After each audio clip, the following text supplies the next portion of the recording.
directo transmitiendo para Canarias, para la comunidad autónoma, a través de Mírame Televisión, en este ratito que cada semana compartimos de información, de entrevistas y también de debate. Hoy, por aquello de que estamos en vísperas de fiesta, recuerden ustedes que mañana es festividad de la Virgen de Candelaria, del Día de Candelaria en la isla de Tenerife, y que estamos ahí con que si la calima se va, con que si entra la lluvia, con un tiempo rarísimo. Hemos decidido hacer un programa que, bueno, en definitiva les sirva para estar informados, entretenidos. Y en esta mesa hoy voy a empezar por presentar a un invitado que se sienta hoy como contertulio, así que le damos la bienvenida. Javier Parrilla es consejero insular de Agricultura, Ganadería y Pesca del Cabildo Insular de Tenerife. Javier, bienvenido. Muchas gracias. Estás en el puesto de David Cuesta, ¿eh? ¡Hombre! Eso te puede volver más crítico, ¿eh? Pues no, magnífico. Estoy en el mejor puesto, entonces. Bueno, pues además de Javier Parrilla, con el que hoy hablaremos de productos de la tierra y de otros asuntos también relacionados con la política, nos acompañan Lidia Arias. Lidia, buenas noches. Buenas noches, Manolo. Buenas noches, Javier. Oye, ¿y Ricardo Negrín? Y Ricardo, dije, no voy a adelantarlo, que también está aquí Ricardo conmigo. Que tengo que decirle a Ricardo Negrín que hoy hablaremos de los huelleros. ¿Vale? He cumplido mi parte de la palabra, de mi compromiso, con lo cual espero que esta noche Ricardo cumpla con la suya de hacer un buen trabajo informativo. Oye, Lidia, avanza un poco, si te parece, ¿qué vamos a tratar esta noche en esta mesa? Pues Manolo, aparte de, pues como bien decías, una tertulia con el invitado que ya nos acompaña, también vamos a hablar pues de esa noticia que aparecía esta mañana en los medios de comunicación, de que es que la Fiscalía investiga al obispo de Tenerife, Bernardo Álvarez, por presunto delito de odio. Lo explicaremos con más detenimiento con el periodista de Radio Club Tenerife, de la cadena SER, Pedro Murillo, a raíz de unas declaraciones que hacía en el programa de Buenas Tardes Canarias de Televisión Canaria. También hablaremos de Montaña Pacho, quien nos va a atender el vicepresidente del Cabildo de Tenerife, Enrique Arriaga, y vamos a hablar también, Manolo, de carnaval, porque hay mucha incertidumbre en los dos carnavales capitalinos, en el de Las Palmas y en el de Tenerife, y vamos a hablar con sus concejales para que nos aclaren, porque se está hablando de una posibilidad de que en verano se pueda hacer un carnaval de la calle, así que mejor nos van a atender los concejales de ambos ayuntamientos, Inmaculada Medina y Alfonso Cabello, y también vamos a hablar de presupuestos de ICOT de los vinos, unos presupuestos históricos con su alcalde Francis González, así que un programa, como decía Manolo, para estar entretenido y para que se queden los espectadores y que nos acompañen. Dos pequeñísimos apuntes. La primera, Javier Parrilla es presidente de la Fundación Tenerife Rural, que es importante, ¿verdad? Eso. Y la segunda, hoy, el día que se grabó este programa y que se emitió en directo, es decir, en este momento, es martes de carnaval. ¿Hoy sería martes de carnaval? Hoy es. ¿Hoy es martes de carnaval? Y haberse celebrado... bueno, el día que se grabó y que se emitió en directo este programa. Un saludo a quienes nos ven el fin de semana. ¿Cómo ha sido la pandemia? Oye, Parrilla, ¿tú eres muy carnavalero o...? Yo soy de poca fiesta. Lo digo porque soy más fiesta interna en casa. Lo digo porque los de La Laguna siempre quisieron tener, y tú eres lagunero, sí, al final querían tener un carnaval. En la época de Pedro González se montaron una especie de carnaval veneciano que al final aquello se quedó. Bueno, por aquello del canal que montó el alcalde Pedro González sería, pero efectivamente, a ver, como el carnaval de Santa Cruz, no creo que haya ninguno. Oye, ¿y de verdad montó un canal?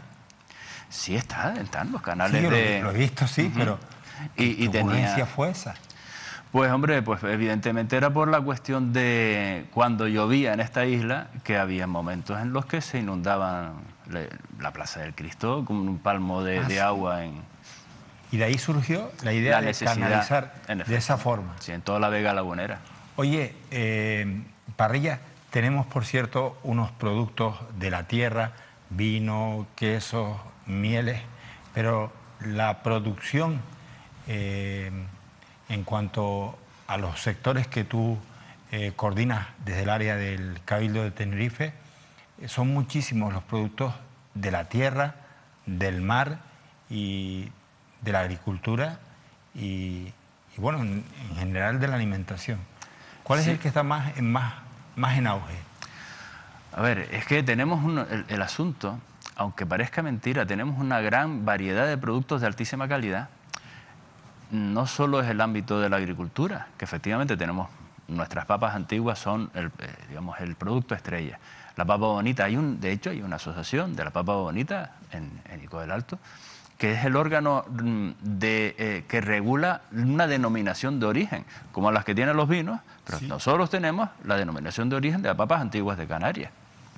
Y esa asociación es que regula qué es lo que corresponde. Y lucha activamente contra la polilla, contra esa plaga que lleva pues casi 30 años machacando el norte de nuestra isla. Pero también tenemos, aparte del plátano, que también efectivamente existe y es uno de los productos magníficos, tenemos, pues mira, lo que tenemos hoy aquí, 6 denominaciones de origen en un territorio tan pequeño de vinos, que además ya no solo hacen un producto de altísima calidad, sino es que lo están sabiendo vender fuera, lo están sabiendo promocionar fuera. Nosotros estamos acompañando a las 6 denominaciones de origen. Antes había unas circunstancias como más de incomodidad para tener esa diversidad, molestaba un poco la diversidad en ciertos pasados, quizás recientes. Y ahora la diversidad es lo que manda y es lo que triunfa. Y por eso nosotros estamos apoyando muchísimo. Cuando te vas a ferias o espacios en los que tienes la oportunidad de presentar productos como el vino, la carne, los quesos, ¿qué opinión tienen de nuestros productos en el exterior? Mira, hay una frase que no se me olvidará nunca de un señor que teóricamente sabes que sabe de estos, que es Joan Roca, que es del seller Can Roca, de los hermanos Roca. Sí, es un señor que de repente en San Sebastián, bueno, fuimos a promocionar las emociones de Tenerife, la gastronomía de Tenerife, los productos de Tenerife. De repente aparece ese señor por allí. Bueno, pues claro, todos los que estábamos allí pues nos revolucionamos un poco, claro. Joan Roca. Y el hombre se acerca, dice, bueno, pues la gente de medios a tomarle los totales, bueno, lo que haría cualquier buen periodista. Sí. Y el hombre dice, pero si yo paso las Navidades con mi familia desde toda la vida en Tenerife, porque es que, así tal cual lo dijo, y está grabado, porque es que tenés unos productos gastronómicos magníficos y he aprendido un montón de los sabores de Tenerife. Entonces, ¿qué es lo que nos dicen? Que esa diversidad es lo que realmente vale, que el kilómetro cero es tan auténtico que eso sí que es lo que ellos buscan, digamos, la autenticidad. ¿Qué entendemos por kilómetro cero, parrilla? Porque en la carne, te hemos oído hablar de la carne de kilómetro cero. ¿Qué se entiende como kilómetro cero? A ver, lo que la gente en casa llama del país. Bien. Vale. Bien. Hay una definición teórica que es, bueno, todo aquello que se encuentra a 100 kilómetros en un radio de 100 kilómetros. Eso podría definirse, bueno, según donde nos ubiquemos en Tenerife, pues productos de La Humera, que también, ¿vale? Son de nuestro país canario, ¿verdad? Sin ningún problema. O de Gran Canaria, magnífico. Pero bueno, coloquialmente es de la isla. Hablando de Gran Canaria, lo digo porque esta tele se ve en todas las islas. Si tuvieras que destacar de esa isla, de la isla de Gran Canaria, de nuestra isla, en determinados productos, ¿cuáles destacarías? Que a ti te parece que están haciendo una labor encomiable. Mira, es una cuestión, ya, digamos, personal. Los polverones de Tejeda. ¿En serio? Pero no es por nada, es que me los trajo mi hermano. Mi hermano cuando viene a casa en Navidad siempre trae polvorones de Tejeda. Y es un producto magnífico. Aparte de, bueno, pues efectivamente todo lo que son los elaborados del chorizo de Teror, por ejemplo, ¿no? Es decir, tiene una serie de productos también en calidad de la carne de vaca, que es distinta. Aquí en Tenerife tenemos una tradición más de nuestro cochino, ¿no? El cochino negro sí puede ser. Pero en Gran Canaria tienen una tradición más de carne de vaca en cuanto al ámbito de la carne. Entonces, bueno, pero si tú me dices ahora, ¿qué es lo que me dice Gran Canaria y tal? Yo pienso... Me voy por los polvorones. Los polvorones de Tejeda. Parrilla, y actualmente los cabildos insulares los compañeros que como tú, tu homólogo en otra isla como La Gomera, Lanzarote o Fuerteventura, trabajan en colaboración para conseguir objetivos comunes? A ver, una de las primeras cosas que hizo Alicia Van Ostender, la consejera del Gobierno de Canarias, fue hacer el típico grupo de WhatsApp de los consejeros de Cabildo con ella. En efecto, nosotros de alguna manera hemos tenido varios encuentros para coordinarnos en las cuestiones comunes. Y evidentemente hay momentos en donde estamos fuera y que hacemos piña.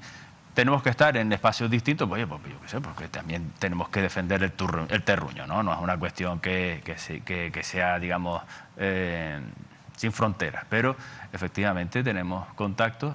Recientemente, ahora un par de meses, hicimos en la Casa del Vino, precisamente, en el Sausal, hicimos una reunión con todos los consejeros del ámbito de desarrollo rural, sí, puesto que el año pasado fue el 30 aniversario de un sistema se llama el sistema LEADER, que es el sistema de participación ciudadana para conseguir, digamos, proyectos en el ámbito del desarrollo rural. 30 años, aquí se empezó en Tacoronte, con José Luis Figueroa y un grupo de personas importantísimas que estuvieron empezando a trabajar con un sistema sistemáticamente para conseguir pues, proyectos y todo lo que fuera necesario en aquel momento para el desarrollo rural, que es prácticamente todo lo que no es el ámbito de los cascos urbanos, la Laguna Santa Cruz de Jarona. ¿Bien? Antes hablaba, Ricardo, de Tenerife Rural. ¿Qué es Tenerife Rural? Tenerife Rural es una fundación que tengo el honor de presidir por el cargo que ostento, y que además es un lugar en donde la sociedad civil está implicada. Hay empresas en el patronato de esa fundación, importantes, y los patronos, pues, siempre están en colaboración con el Cabildo para poder promocionar todos los valores del ámbito rural, nuestras tradiciones, nuestros deportes autóctonos, los productos que, por ejemplo, como me dijiste que venía para acá, pues me traes una botellita debajo del brazo, ¿no? Entonces, pues eso, en la Casa del Vino hay una tienda que se hace una labor importantísima. Encontramos de todo. Sí, y además, todo producto de Tenerife. Y no es una cuestión de chauvinismo, no es una cuestión de que es que lo que de afuera no vale, es porque queremos dar a conocer, porque mucha gente no conoce o lo ve un poco nebuloso. Que te oía antes hablar de los polvorones de Tejeda, y pensé yo, ¿podría ser calificado un producto más del catálogo de Tenerife Rural, esos turrones que nos acostumbramos a ver en las fiestas de los pueblos? Pues sí, que tienen esa peculiaridad. En efecto, y también se tienen, hombre, es que hay mucha repostería en seco para no tener los problemas de nevera, pero repostería en seco que se vende también ahí en la Casa del Vino. Y ahí, pues yo qué sé, los rosquetes de Isora, en fin. A ver, es que ponemos una cuñita a Pedro Martín. Ver, hombre, claro, para ver. Oye, Pedro Martín, siempre que se quiere ganar a alguien, te lleva una bolsita. Te lleva la bolsita y dice, no puedo decir que no. Hombre, claro. Oye, Ricardo, quería que me contaras la experiencia, lo que tú viviste, que lo vivió la audiencia para toda Canarias de Mírame, de la presentación de los vinos, ese descorche histórico, la primera vez que... Yo creo además que fue un acto de valentía de este grupo del gobierno del Cabildo, porque evidentemente de anteriores presidentes del Cabildo Insular del Tenerife ha habido una especie de vinculación muy politizada de todos estos aspectos que son de la tierra y de la sociedad canaria más que de los políticos, y era la puesta en escena en un entorno precioso y de una forma distinta a cómo se había hecho. A mí me gustaría que me contaras, nosotros pudimos verla ese día, pero tuvimos el privilegio además de transmitirla para el archipiélago. A mí me gustaría que me contaras cómo fue la experiencia. Para mí sorprendente, fue muy cómoda, pero para mí sorprendente. Ahí tengo que, sin desvelar conversaciones privadas o de la preparación del asunto, tengo que decir que el consejero Parrilla lo tenía clarísimo y su frase fue, te cuento, yo no recuerdo si lo vi en una rueda de prensa, no sé, en algo, o preparando algo del telemaratón, una cosa así. me dijo: Ricardo, tengo una idea clara en la cabeza, no sé cómo consolidarla. Son palabras, no voy a hablar cosas, conversaciones privadas, pero insisto, es elemental esto, que la idea surgió de él, porque él decía, es una cosa en la que la gente del campo, la gente de la viticultura, de la vinicultura, de todo el sector del vino, que no necesariamente del campo, pero mayoritariamente campesina de la isla, se tiene que ver representada. Y yo no veo que en una gala con protocolo, con pajarita y con todo el boato que tiene una gala, se vea mi gente representada. Y como tú eres un poco de romper esquemas y un poco de que se ve que te sientes incómodo en esas situaciones, que muchas veces he tenido que pasar por cuestiones profesionales, una gala con pajarita y con su protocolo, ¿por qué no me ayudas a darle una vuelta?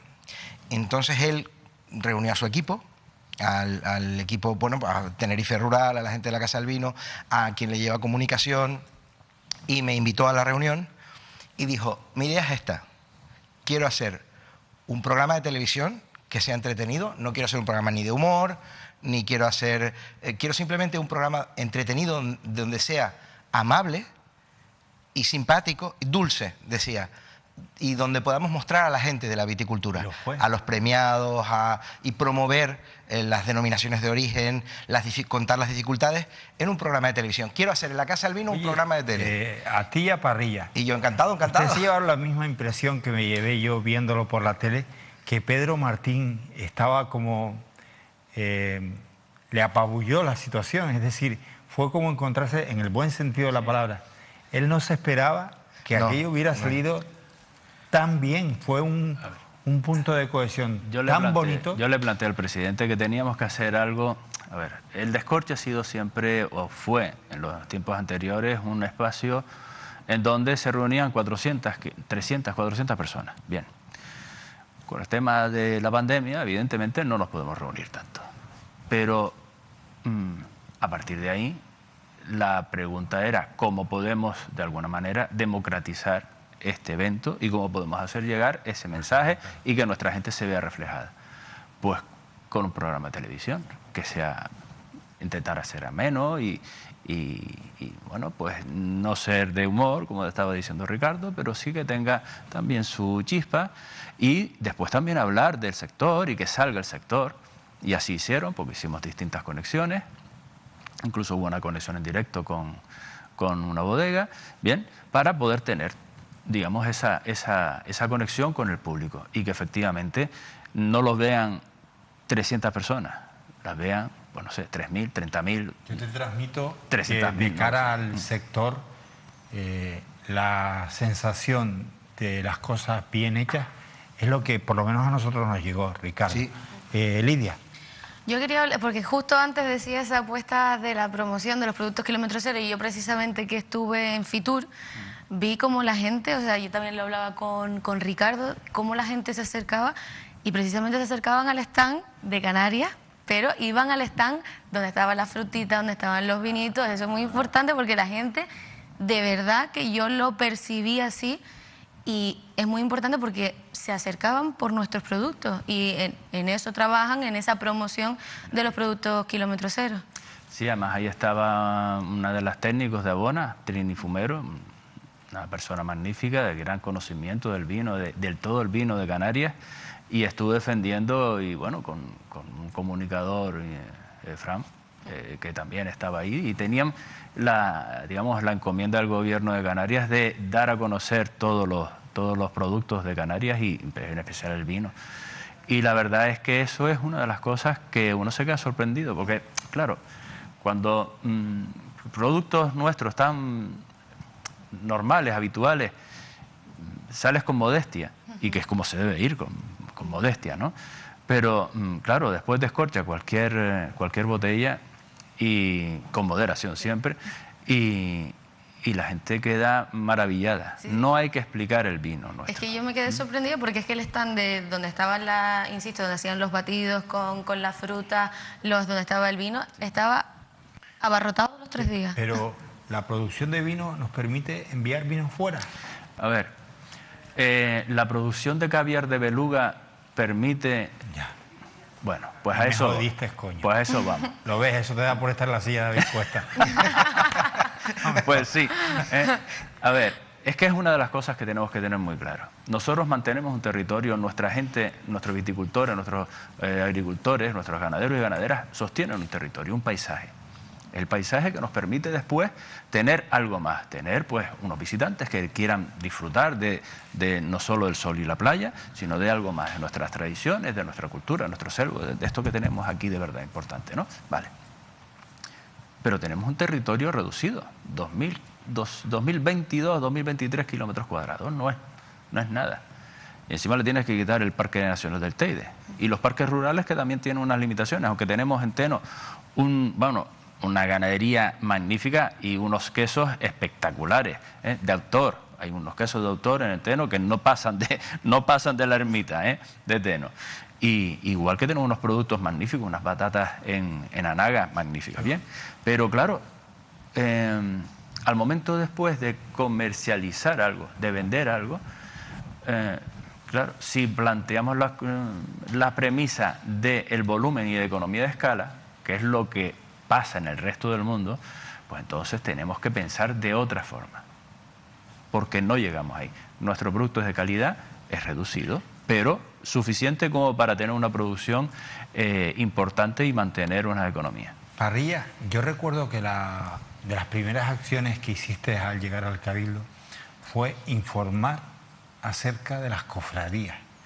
Siempre las áreas que tú y otros compañeros llevaron con anterioridad estaban muy centradas en el queso, la papa, el plátano, pero la pesca casi no aparecía.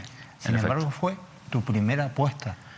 Mira, Manolo, cuando nosotros llegamos al ámbito del gobierno, por lo que me veo es una aportación presupuestaria muy modesta. Hay una entidad en nuestra isla que se llama el Grupo de Acción Costera, que es una entidad que también tiene una obligación, que es traer la inversión europea y trasladarlo en proyectos en concreto. Está en una situación económica muy, muy mala y tenemos una realidad que tenemos 10 cofradías de pescadores y pescadoras en nuestra isla. Y son 600 personas con sus familias y alguna en problemas. Y tiene una diversidad y tiene una problemática y además es un trabajo muy duro. Y no tenía una importancia presupuestaria, vamos, era ínfima, no llegaba a 150.000 euros el presupuesto. Hombre, yo tampoco es que haya hecho muchas maravillas, llega a 500.000 ahora.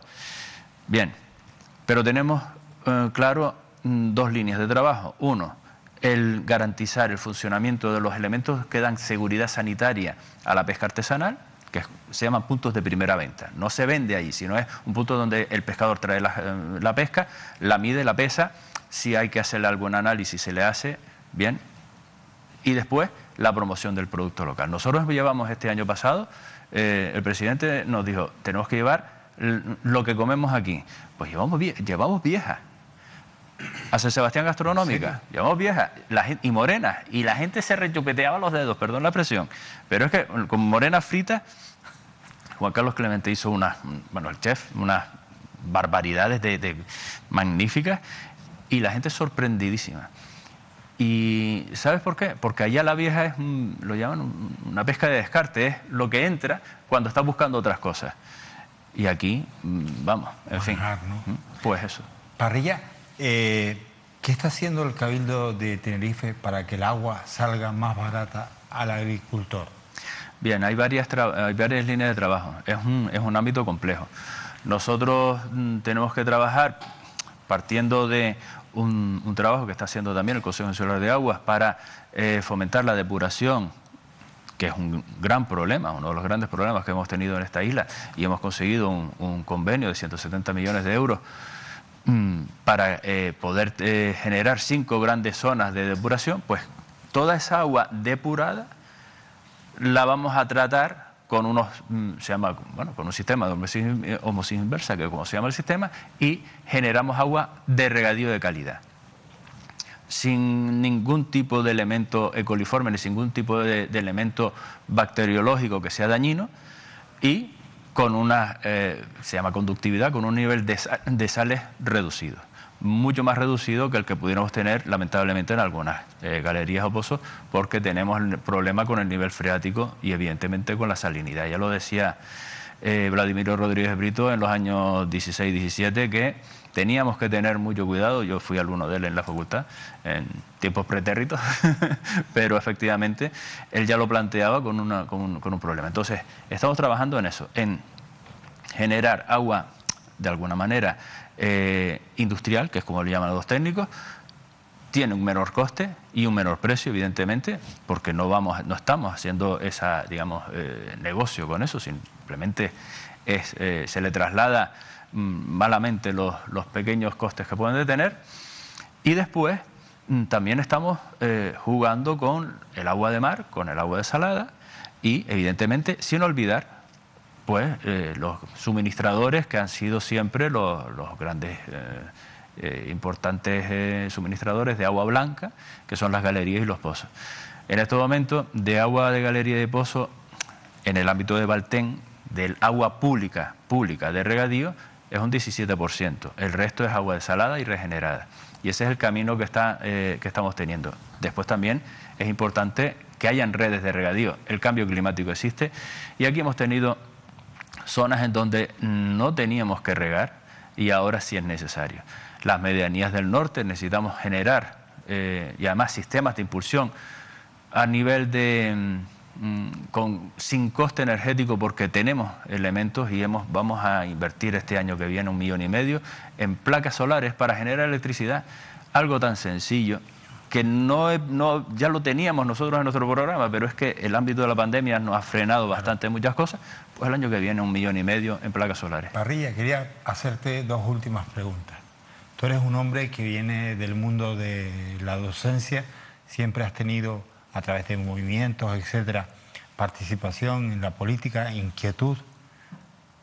¿Cómo fue el incorporarte al Cabildo y ese día en el que Pedro Martín te llama para decirte que te quiere como consejero? Bueno, pues yo soy militante. Yo soy militante del Partido Socialista, sí, claro, desde hace pues 20 y tantos años, para no decir tanto, tampoco mi edad mucho. Bueno, y he estado en el equipo de Pedro Martín, puesto que creo que es uno de los grandes líderes que puede tener esta isla. De hecho, yo creo que en este momento no hay, de verdad lo tengo que decir así, no hay persona que tenga la cabeza tan clara, las ideas tan claras para el futuro y el desarrollo y la mejora de nuestra isla.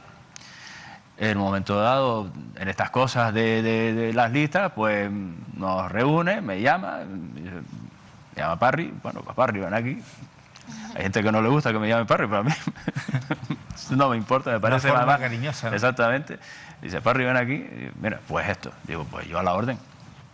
A la orden, y además un gran honor, un gran honor. Yo siento un gran honor el poder representar a mis vecinos y mis vecinas. ¿Cómo definirías a Pedro Martín, al presidente de la isla de Tenerife? Un gran líder. No tiene otra, es un gran líder. Y la otra cuestión, llegas al área de agricultura, pesca, alimentación y Valtén y todas estas cosas, Tenerife rural, como decía Ricardo, y empiezas a encontrarte con gente de un sector que tú no conocías.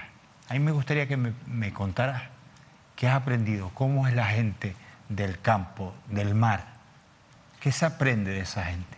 Mira, se aprende honestidad. Es gente muy honesta.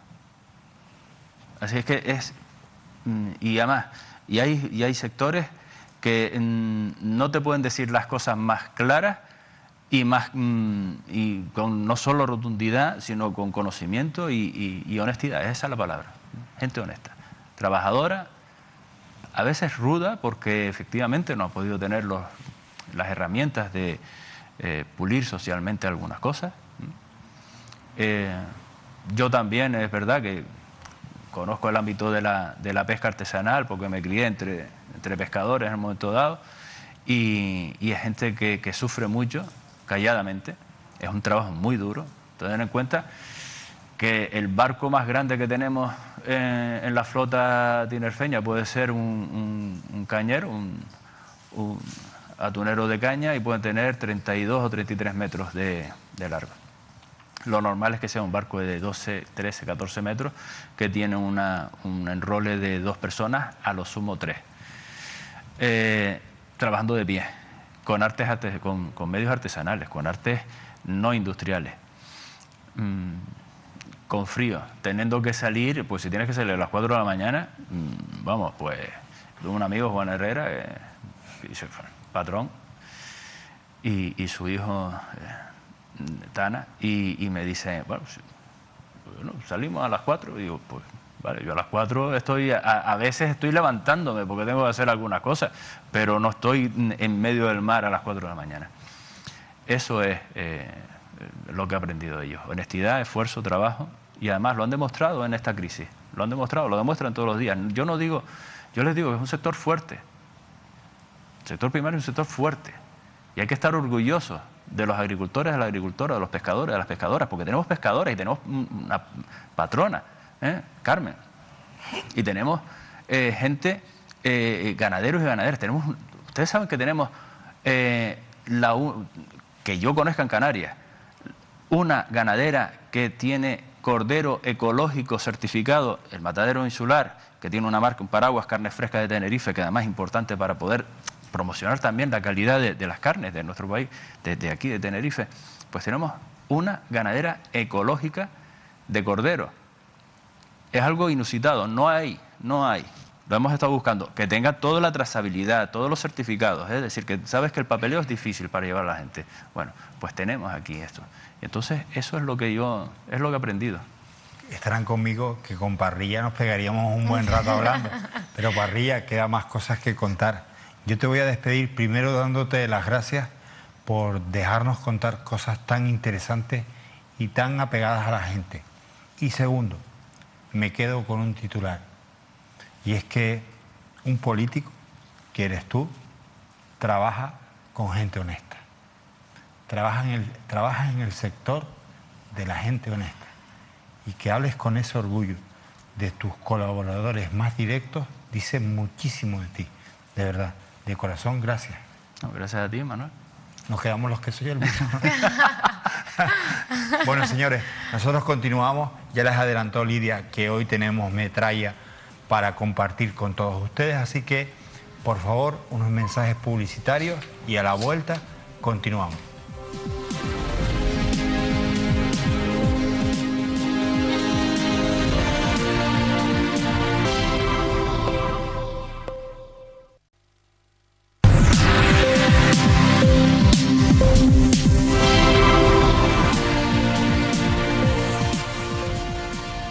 En directo continuamos con todos ustedes.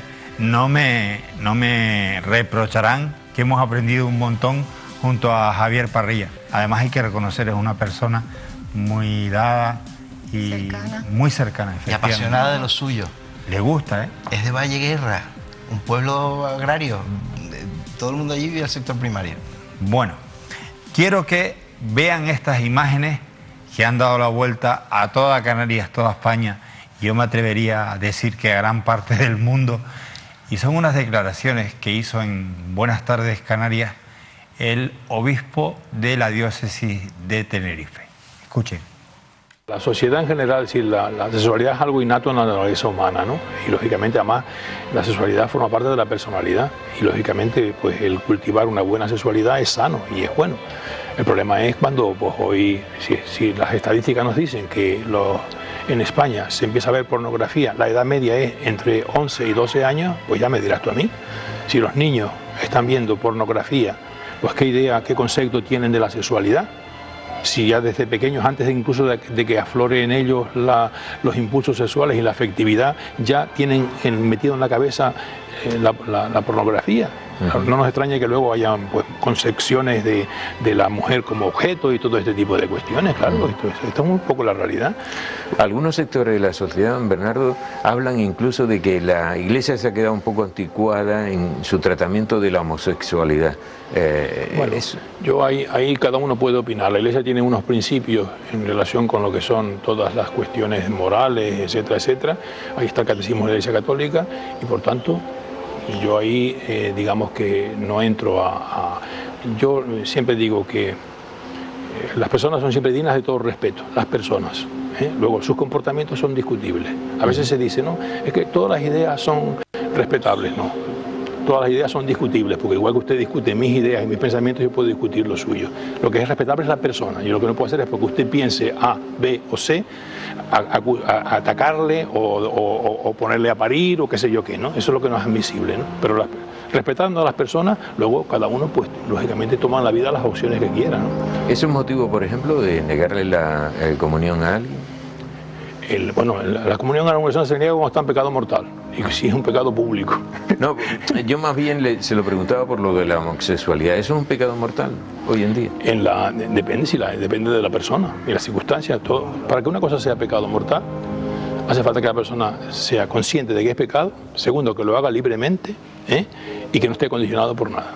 Pero que tenga conciencia de que está mal, y que a pesar de que sabe que está mal, lo hace libremente, sin ser condicionado por nadie. Bueno, entonces, si no piensa que está mal... Claro, pues claro. Pero por eso es como la persona, que bebe, y cuando bebe hace cualquier disparate, ¿no? Y es que estaba bebido. Claro, lo que tiene que hacer es no beber para no hacer lo siguiente, ¿no? Porque lo que hizo fue sin darse cuenta. Ahora mismo estamos viendo estos días el juicio de una persona que mató a su madre, no sé qué. Estábamos viendo como bueno, pues parece que los estudios psicológicos eso te dicen que la persona no estaba en sus cabales, pues no, esa persona no era consciente de que lo que estaba haciendo estaba mal.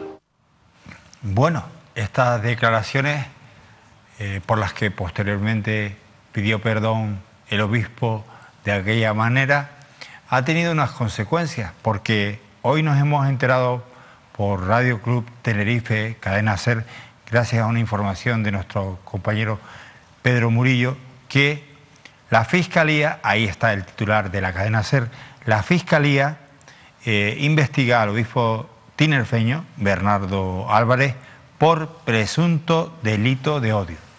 Bueno, lo mejor será hablar con el compañero que ha sacado a la luz esta información.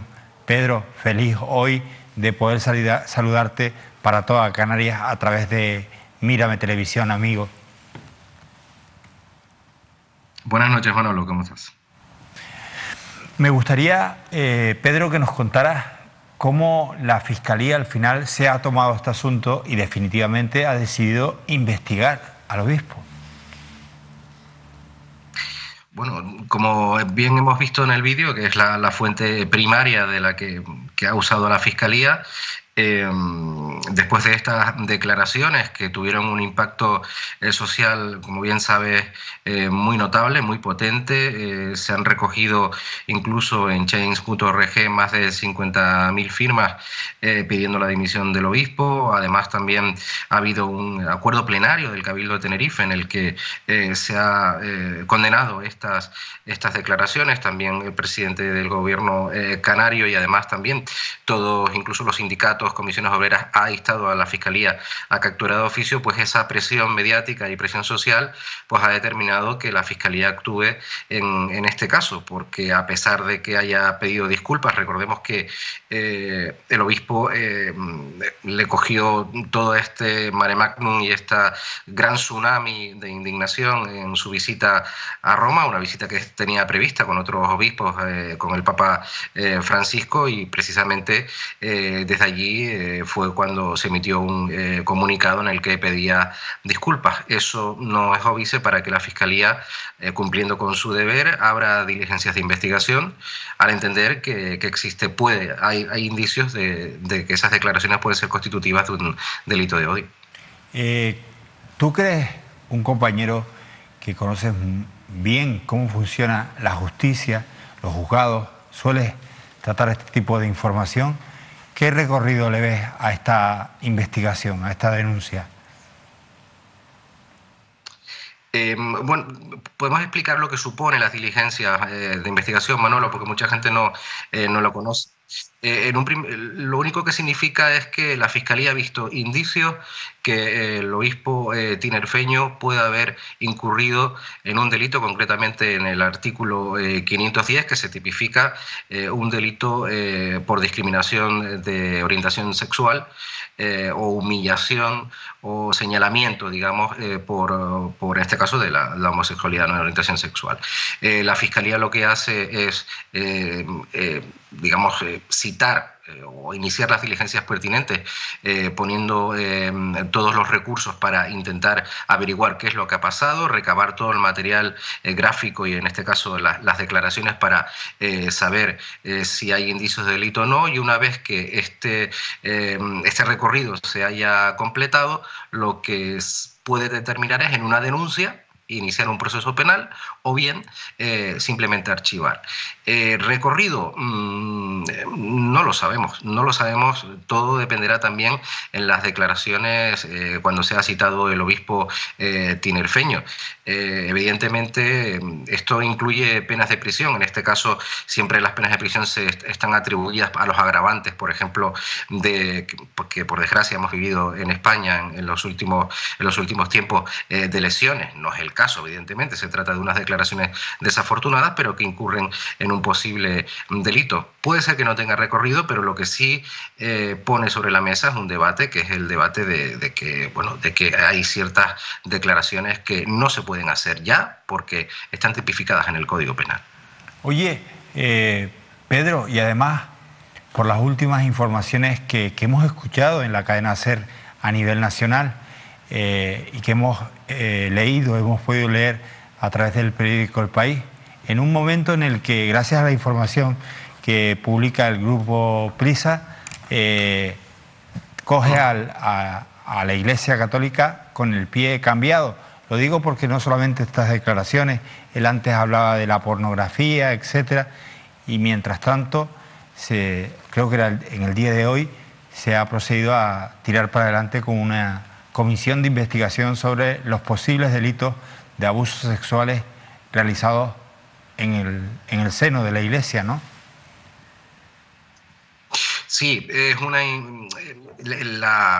tirar para adelante desde el punto de vista de la Comisión del Congreso de los Diputados, pero también yo señalaría como muy importante que la Fiscalía General del Estado ha puesto toda la carne en el asador y ha mandado de oficio a todas las fiscalías de España que investiguen y que recaben todos los expedientes que tengan relación con los abusos sexuales. Esto es una información, como bien dices, de los compañeros del País. Es un informe que fue entregado al Papa Francisco en un viaje en Grecia. Se tuvo la oportunidad de entregarle en mano casi 318 páginas donde se recogen prácticamente 2000 y pico víctimas en 51 diócesis, es decir, desde los años 30 hasta el año 2018, abusos que pudieron llegar al juzgado y otros abusos que han quedado simplemente en los tribunales eclesiásticos o que han determinado simplemente que el presunto autor de los hechos sea pues relegado a una parroquia o mandado a misiones, digamos. En este sentido yo creo que ha sido importante también el paso de la Fiscalía, pero también, Manolo, el paso del Papa Francisco, porque inmediatamente el Papa Francisco lo que hizo fue, con ese informe realizado por El País, fue entregarlo a la Congregación de la Fe, a una de las, digamos, de los organismos más importantes de la Iglesia Católica, de la jerarquía de la Iglesia Católica, y hacer una especie de vademecum con recomendaciones para que aquellos párrocos que tengan noticia o que hayan tenido noticia de algún tipo de abuso sexual en su parroquia no acudan a los tribunales eclesiásticos simplemente, sino también se pongan en conocimiento de las autoridades judiciales competentes, es decir, de la autoridad civil. Pedro, por cierto, te estoy acechando. ¿Estás en tu casa, en La Orotava? Sí, en el despacho. Lo digo porque Pedro es un villero empedernido. Yo tengo además de un cariño muy especial por Pedro, tengo un recuerdo muy bonito del día en el que le tocó hacer el pregón del Corpus de La Orotava, y hay que ver con qué pasión Lidia y Ricardo, este periodista, compañero nuestro, hablaba de su pueblo. La verdad que es un apasionado de la villa. Pedro, quiero darte las buenas noches y felicitarte a ti y a todo el equipo de Radio Club Tenerife de Radio Club de Canarias por el excelente trabajo que están realizando en pro de la verdad y de la información en Canarias. Gracias, Pedro. Gracias, Manuel. Un abrazo. El amigo Pedro Murillo, un excelente periodista que además, fíjate, yo le preguntaba por el recorrido y él paró ahí y dice, espera, que es que hay cosas que ya no se pueden decir y que son un delito y que esto... Eso. Qué interesante, qué interesante. ¿Qué más, Lidia? Seguimos con más asuntitos. Un inciso, porque decías que es un buen periodista. Yo salí de ahí, salí de Radio Club Tenerife y no te puedo decir sino que palabras de agradecimiento. ¿Trabajaste con Pedro? Yo trabajé con Pedro mucho tiempo. 6 meses estuve con ellos. Excelente persona. Les di lata de rato. Pero bueno, lo seguimos con Montaña Pacho, porque precisamente queremos retomar un titular del año 2019 que ya estamos viendo en pantalla. Que es del día. Fíjate lo que dice. Urbanismo recupera el proyecto de edificar Montaña Pacho. Eso fue en el año 2019. 2019. Pero poquito tiempo después, Manolo, si no me equivoco, estuvo aquí Santiago Pérez. Bien, que fue el, por así decirlo, el impulsor de esta segunda parte, el que iba a ser posible que Montaña Pacho al final dejara de ser una especie de mito y se convirtiera en una realidad. Yo quiero que escuchen, porque si hay algo que caracteriza a Santiago Pérez, es que es un hombre que siempre parece que habla con la verdad. Se maneja muy bien. Pero yo después de que hayan pasado algunos años, al menos 3, de aquella entrevista que ustedes van a ver un trocito, llegué a la sensación de que a mí me pareció que me estaba hablando con la verdad y que desgraciadamente, y eso es muy propio de los políticos, al final las promesas no se cumplen y no es que hable con la mentira, pero sí que al final se le hace un flaco favor a la ciudad, al pueblo, para el que administra desde el ayuntamiento en el área de urbanismo. Fíjense, por favor, porque Santiago Pérez habla de Montaña Pacho. Y miren lo que dice hace, insisto, 2 años, 2 años y medio atrás. Montaña Pacho. Esto estaba destinado a construir allí, a realizar un gran parque urbano, y se decidió que la mitad de ese terreno fuera recalificado para generar más suelo comercial e instalar allí, ese era el proyecto de aquella época, la empresa Eroski. Pero lo que ocurre es que con el paso del tiempo la historia se reescribe. Y esto es lo que ocurrió. Las plusvalías que se iban a obtener por aquel convenio, según informaron en la Comisión de Urbanismo los técnicos de la gerencia, oscilaban entre 10.000 y 13.000 millones de las antiguas pesetas. Y la compensación que iba a hacer el empresario era solo de 600 millones de pesetas. La sentencia obligó a renegociar el convenio y como consecuencia del nuevo convenio el empresario adquiría unos compromisos extremadamente útiles para todo el entorno vecinal de Montaña Pacho. Entre esos compromisos, construir un nuevo colegio. Sí, está ahí, ¿no? Está, un excelente colegio que sustituyó al antiguo colegio. Construir toda la serie de instalaciones deportivas excelentes en la zona. Están, hasta donde yo tengo conocimiento, se han certificado ya en firme 21 millones de euros aportados por ese empresario en inversiones, en instalaciones.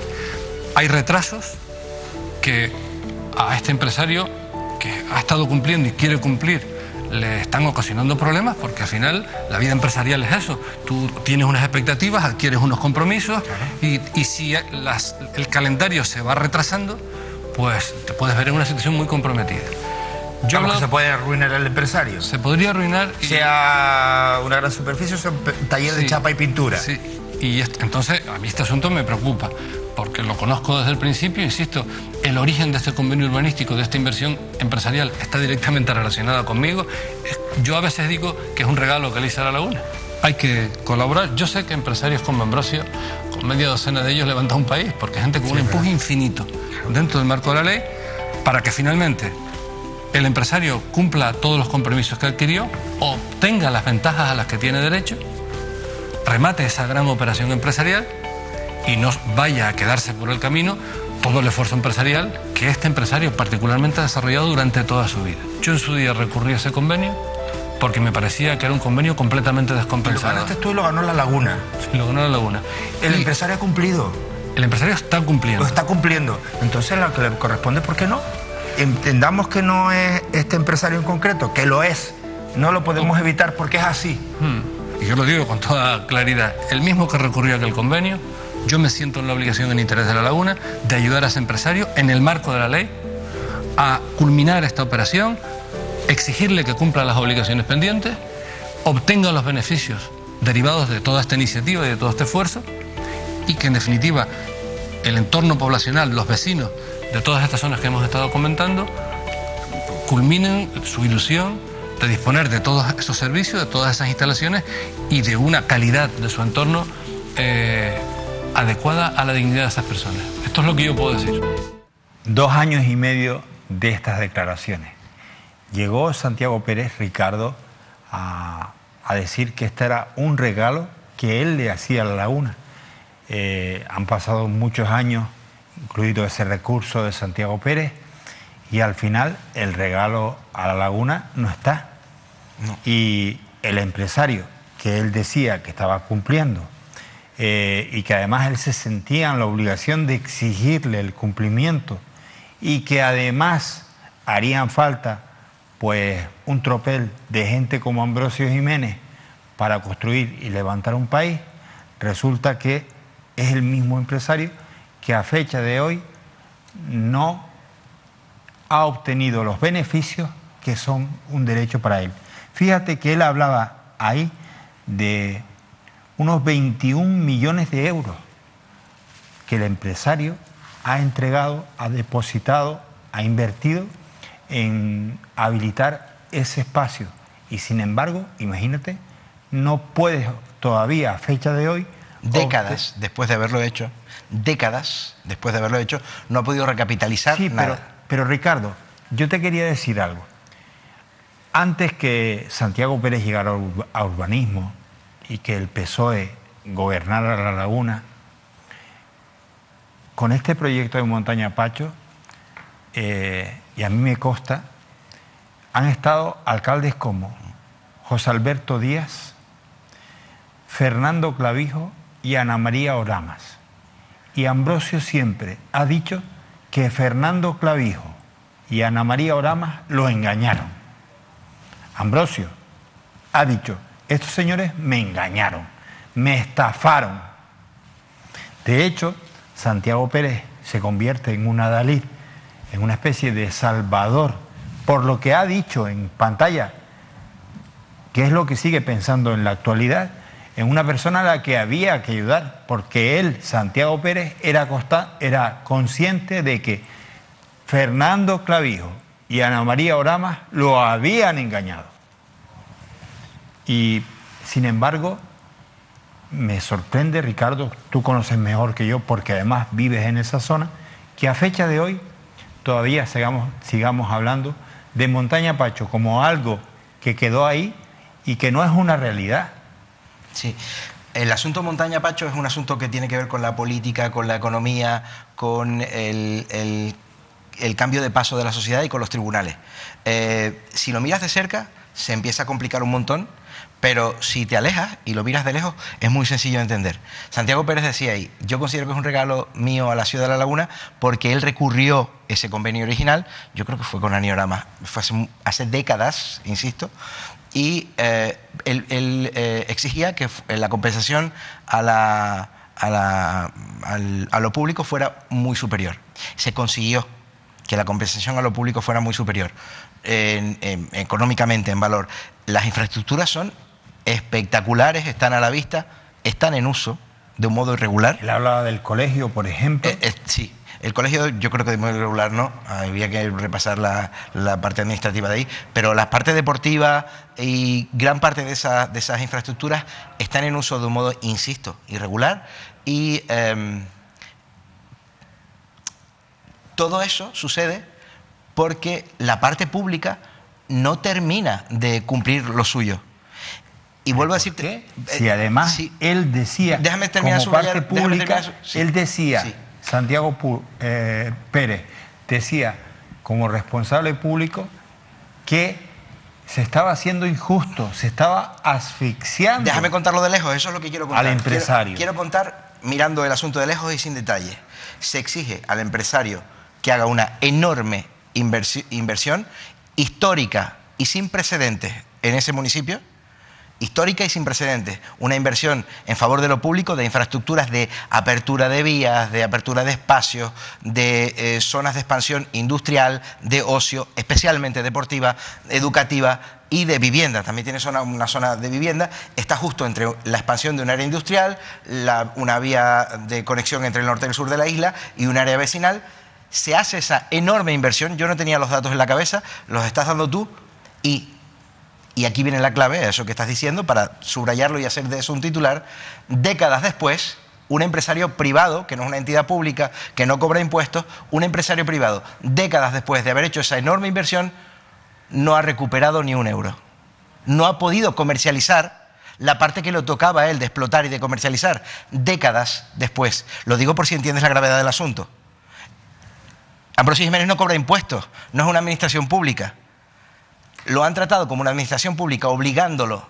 Él firmó, quiero decir, nadie lo obligó, pero quiero decir que firmaron un convenio, él ha cumplido la parte gorda de la inversión, sigue cumpliendo, creo que quedan algunos flecos todavía, pero lo enorme ya lo ha hecho, que es invertir, y décadas después no ha recuperado ni un euro, de millones de euros, que yo no sé cómo no está arruinado, quiero decir, tendrá que estar trabajando en 1000 otras cosas para poder salir adelante y sacar adelante su empresa y todos esos cientos de trabajadores que tiene. Decir que, según ha afirmado en más de una ocasión, y yo soy consciente, Aniorama engañó al empresario, Fernando Clavijo engañó al empresario, y después de escuchar a Santiago Pérez, ver que ha transcurrido el tiempo y que todavía el empresario no ha recuperado ni un solo euro, podríamos decir que Santiago Pérez o el Ayuntamiento de La Laguna está participando de la asfixia de ese empresario. Yo creo que el silencio y la inacción de Santiago Pérez al frente de la Concejalía de Urbanismo del municipio está siendo la estocada mortal a una entidad privada que ha invertido muchísimo en una infraestructura, insisto, sin precedentes desde la parte privada para el uso y el disfrute público en La Laguna. Está siendo la estocada mortal. Vamos a conectar con Enrique Arriaga, porque hoy con él vamos a hablar varias cosas, Enrique, pero buenas noches, Enrique. Buenas noches. Te voy a pedir que hoy te quedes con nosotros un ratito, pero uno de esos flecos, precisamente, me contaba Ambrosio, era la realización de una especie de rotonda, corrígeme si me equivoco, en la zona de acceso a Montaña Pacho.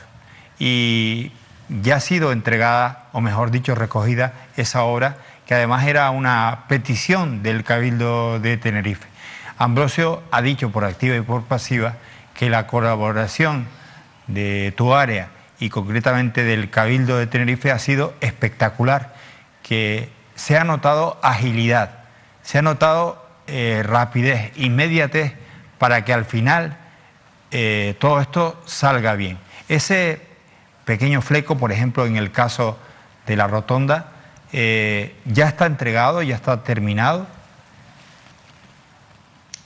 Bueno, no está entregado todavía. En el día de hoy, ayer han estado pues haciendo los asfaltados finales, la última capa del asfaltado, no solamente de la rotonda, sino también de lo que es el acceso hacia lo que es el hipódromo, del acceso de la TF2 hacia el Leroy Merlin, hacia la parte alta y la parte baja, que se le añade un nuevo carril. Y bueno, esperemos que en breve ya esté terminada esta obra y podamos recibirla por parte del Cabildo, porque bueno, es un requisito indispensable. Siempre que hay un plan parcial o algún tipo de urbanización o algo que afecta a una vía insular, pues es el promotor el que tiene que hacer todo lo que es las conexiones de acceso con el visto bueno del área de carreteras del Cabildo de Tenerife. Y bueno, hemos estado colaborando estrechamente, no solamente con el promotor, en este caso con Ambrosio, sino también conjuntamente con el Ayuntamiento de La Laguna.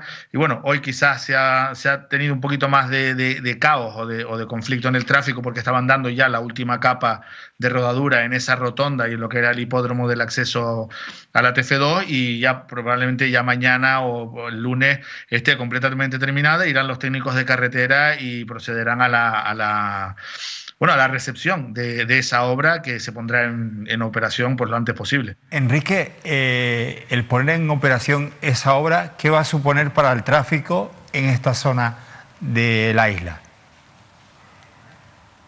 Bueno, en lo que es el acceso se amplía un carril, con lo cual hay mucha más facilidad para lo que es el tráfico y las colas que se forman a la hora de acceder desde el sur, sobre todo en la TF2, a la zona del Leroy Merlin y a la zona del Campo y los Majuelos, facilita mucho más ese tráfico. Y luego, evidentemente, en lo que es la rotonda inferior, pues todo lo que tiene que ver con el acceso a la zona de Montaña Pacho, pues tiene una rotonda para poder acceder fácilmente, como se exige prácticamente en todas lo que se llaman pinchazos en las vías insulares, y facilita muchísimo el tráfico y sobre todo facilita lo que es la movilidad, ¿no? No que no se produzcan atascos, que no se produzcan retenciones con cedas el paso, etcétera. Y bueno, la obra se ha hecho en un tiempo prácticamente récord, con todos los vistos buenos del área de carretera y siguiendo todas las especificaciones que se marcan desde el área. Y como decía, hoy estaban con la capa final de rodadura y esperemos que ya cuanto antes esté operativa y entregada.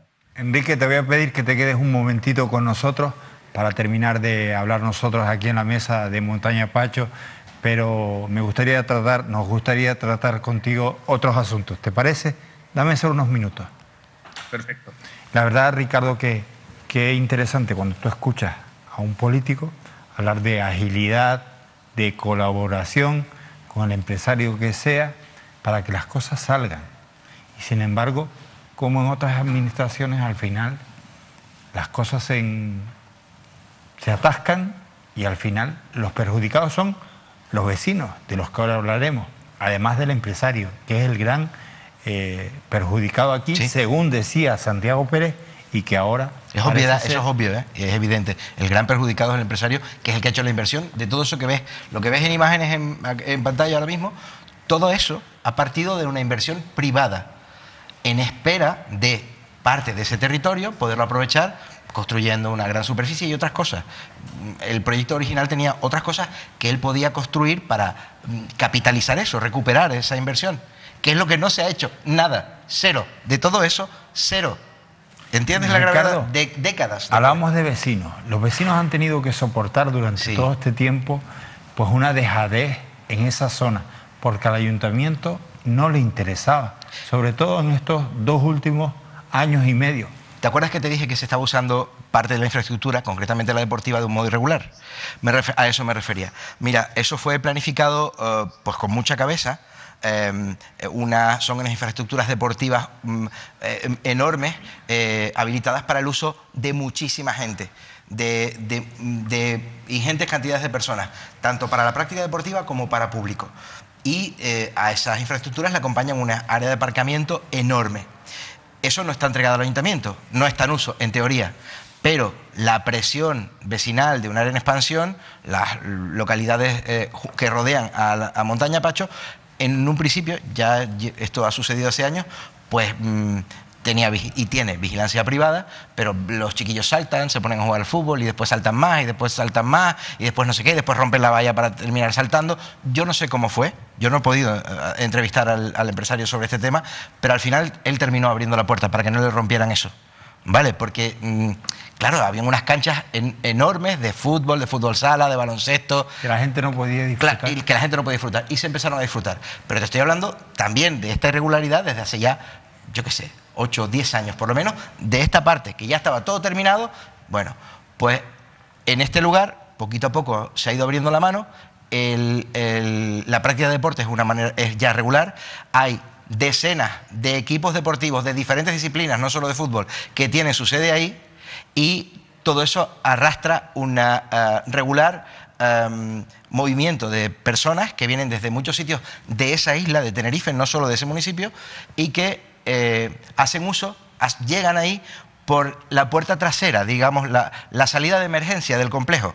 La parte de aparcamientos, avenidas, accesos, está inhabilitada todavía y cerrada, y por la parte trasera, la salida de emergencia, esos movimientos ingentes de personas hacen uso de esas instalaciones. ¿Qué pasa? Que la parte trasera da a un área vecinal que no está preparada para ese uso, ni dispone de aparcamientos, ni está preparada para tanta circulación de personas, y los edificios, las personas que viven en esos edificios viven permanentemente desde hace más de una década con sus vidas bloqueadas a determinadas horas del día, todos los días.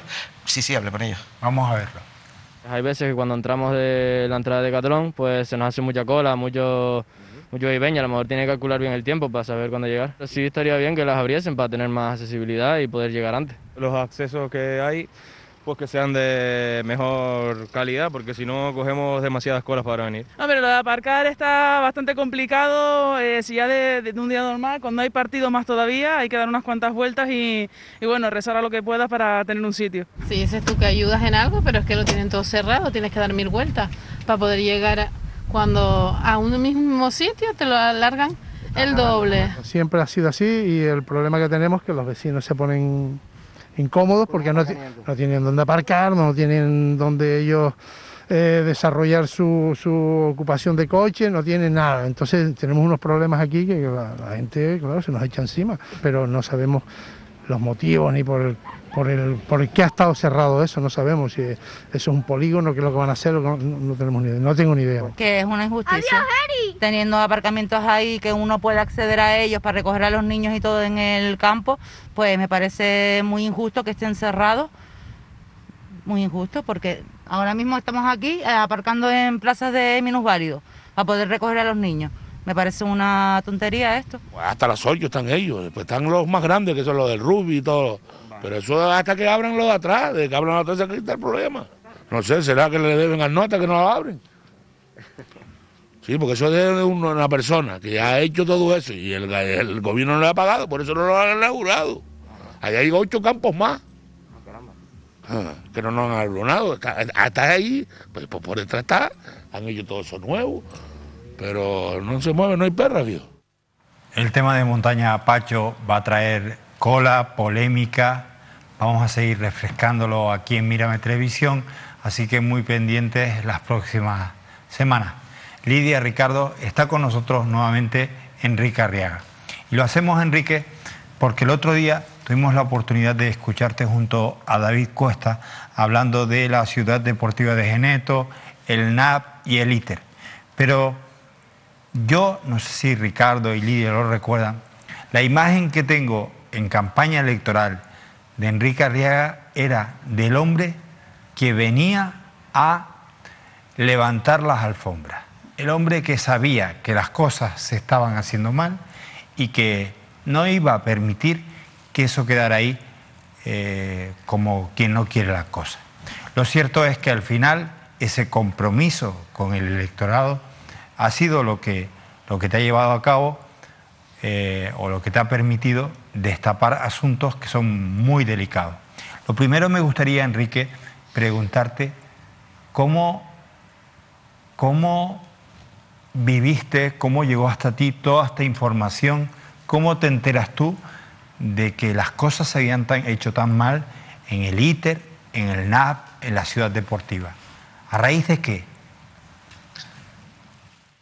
Bueno, una vez entramos en el área de innovación y empezamos a dirigir lo que es la actividad de las diferentes empresas que forman parte del sector público, en este caso del área de innovación, tanto el ITER como el Parque Científico, pues nos encontramos con problemas o dificultades contables, sobre todo en el caso del Parque Científico, pues que es una empresa que prácticamente no tiene liquidez, una empresa que no entendemos el porqué, después de haberse hecho muchísimas aportaciones por parte del Cabildo para construir instalaciones, para hacer actividades, pues no tenía liquidez y había algo que se había comido la liquidez del Parque Científico. Cuando empezamos a averiguar cuál era la causa por la que esa liquidez había desaparecido, pues nos encontramos con que había una adquisición de unos terrenos en el año 2012 que se habían hecho por parte del antiguo Consejo de Administración, se habían tomado la decisión de adquirir unos terrenos de la Ciudad Deportiva, del Club Deportivo Tenerife, que habían lastrado a la sociedad con prácticamente 18 millones de euros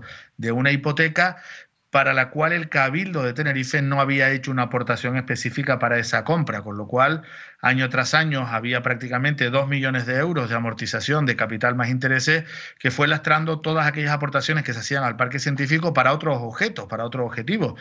Y en este caso, pues el parque incumplía con el Cabildo el desarrollo de actuaciones, de edificios, de otra serie de objetos que se le habían encargado al Cabildo, porque ese dinero se lo había ido comiendo el pago de esa hipoteca, ¿no?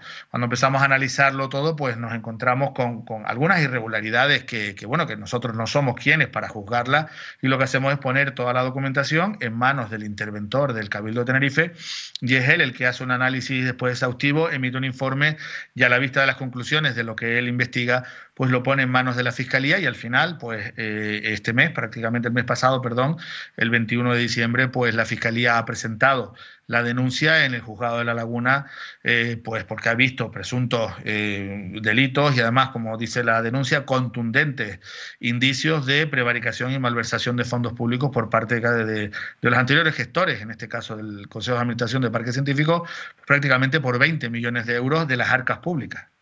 Enrique, quien te conoce sabe que a ti no te tiembla el pulso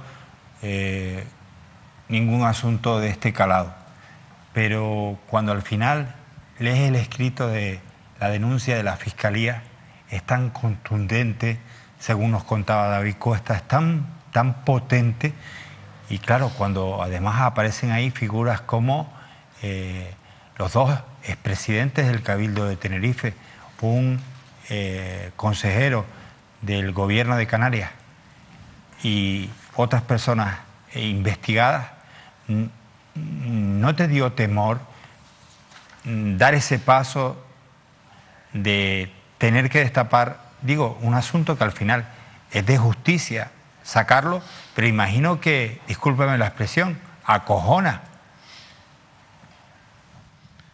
Sí, no es plato de buen gusto, lo dije el otro día con David en el programa, pero claro, una cosa es lo que tú te encuentres, esto no se trata de una casa de brujas, es simplemente poner en marcha empresas públicas que estaban bloqueadas en su gestión, y cuando te encuentres este tipo de cosas, lo que no puedes hacer es convertirte en cómplice de lo que ha pasado, porque si lo miras hacia otro lado y no intentas resolver esta situación, pues ya probablemente hubiéramos tenido que disolver o cerrar Parque Científico y Tecnológico por esta situación.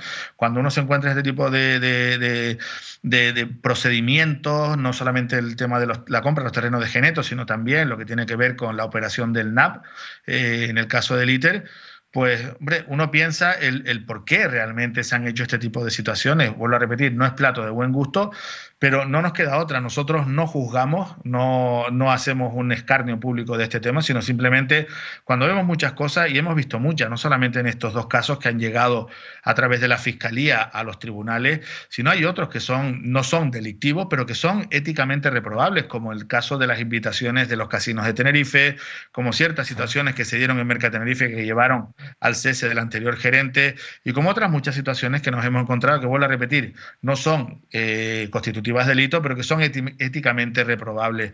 Como vuelvo a repetir, no podemos hacernos cómplices de esta situación, lo ponemos en manos de quien puede investigarlo, en este caso el interventor o la Fiscalía, y que sean ellos los que diriman, y a partir de este momento, pues que sea la justicia la que decida si realmente las actuaciones que se llevaron a cabo son objeto o son constitutivas de delito o no. No vamos nosotros a juzgar, y de hecho yo creo que en ningún momento hemos estado utilizando esto como arma arrojadiza política, como se ha hecho en otras ocasiones, porque además esto es una situación curiosa y lo hemos comentado también con David, es decir, nosotros hemos puesto en manos de la Fiscalía una investigación. No hemos hecho ningún escarnio político con este tema, ni el Partido Socialista, mi socio de gobierno, ni nosotros, Ciudadanos. Pues sin embargo, otro caso que ni siquiera ha estado llevado por la Fiscalía, como puede ser el caso de Elías, sí se ha utilizado políticamente para contrarrestar y hacer una especie de cortina de humo con estos casos que realmente son serios, porque el otro caso realmente no tiene ningún recorrido y se ha puesto en la opinión pública pura y exclusivamente pues para tapar los otros dos casos, y realmente, como vuelvo a repetir, se está haciendo un juego político sucio que nosotros no lo hemos hecho con los otros dos casos. Hemos sido completamente respetuosos y rigurosos con la situación. Enrique, gracias por acompañarnos en directo y por arrojar un poquito más de luz sobre este asunto. Gracias de verdad. De nada, a ustedes. Enrique Arriaga, madre mía, con la que en realidad lo que hizo Enrique fue, y lo que hizo Pedro Martín, fue investigar, informarse de cómo estaban las empresas del Cabildo, y a partir de hacer una especie de auditoría, ¿no? Se investiga, se mira a ver cómo están las cuentas y se encuentran con sorpresas de este calado, ¿no? Debajo de las alfombras estaba ya... Pero sin embargo, fíjate, Ricardo, Lidia, ya Enrique Arriaga, antes de las elecciones, decía, hay cosas que huelen muy mal. Porque además, Enrique Arriaga aparecía en las elecciones como un tipo duro, es decir, que afirmaba que habían temas oscuros y mal planteados desde el Cabildo Insular de Tenerife. Y no se equivocó, no se equivocó. Ahora tendrá que ser la justicia la que tome decisiones, pero desde luego no se equivocó. Oye, nos vamos a publicidad para irnos a Icod de los Vinos. Voy a preguntarle a Francis, al alcalde, sobre muchos temas, y ustedes también, entre otros presupuestos. Ojo, porque de Icod hay mucho e interesante de lo que hablar.